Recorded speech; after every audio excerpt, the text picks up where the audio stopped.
بسم اللہ الرحمن الرحیم۔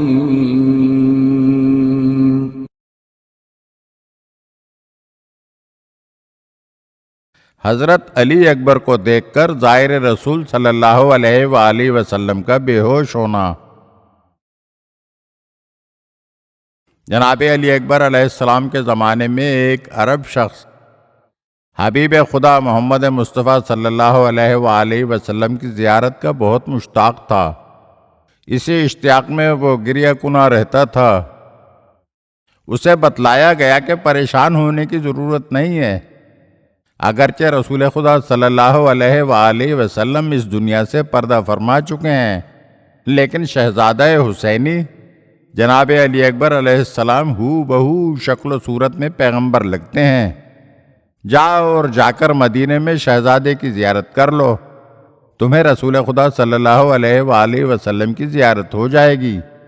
وہ عرب امام علیہ السلام کی خدمت میں حاضر ہوا، ماجرا عرض کیا تو امام حسین علیہ السلام نے شہزادہ علی اکبر کو آواز دی۔ جناب علی اکبر علیہ السلام تشریف لائے۔ جب بابا کی خدمت اقدس میں حاضر ہوئے تو اس عرب نے جناب علی اکبر کو دیکھا۔ اسے ایسا محسوس ہوا کہ میں رسول معظم کی زیارت کر رہا ہوں، اور وہ اس جمال جہاں آرا کے منظر کو دیکھ کر تاب نہ لاتے ہوئے بے ہوش ہو گیا۔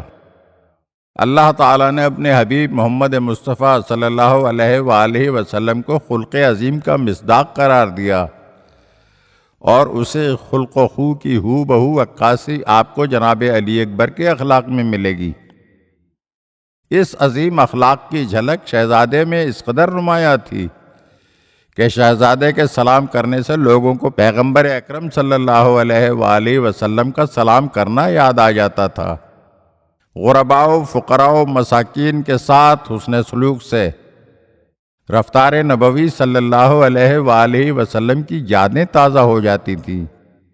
کتب تاریخ میں موجود ہے کہ ہم شکل پیغمبر شہزادہ علی اکبر نے مدینے میں غریبوں اور مسکینوں کے لیے ایک بہت بڑا مہمان خانہ بنا رکھا تھا، جس میں وہ ہر شب و روز کھانا کھلانے کا انتظام کیا کرتے تھے، اور تمام لوگ حضرت علی اکبر علیہ السلام کے دسترخوان سے استفادہ کیا کرتے تھے۔ اگر آپ ہمارے چینل کی نئی ویڈیوز دیکھنا چاہتے ہیں تو ہمارے چینل کو سبسکرائب کریں اور گھنٹی کے بٹن کو دبائیے تاکہ ہر آنے والی ویڈیو آپ کو جلد موصول ہو سکے۔ اور ہاں، لائک اور شیئر ضرور کیجیے اور اپنے قیمتی کمنٹ سے ہمیں آگاہ کیجیے۔ شکریہ۔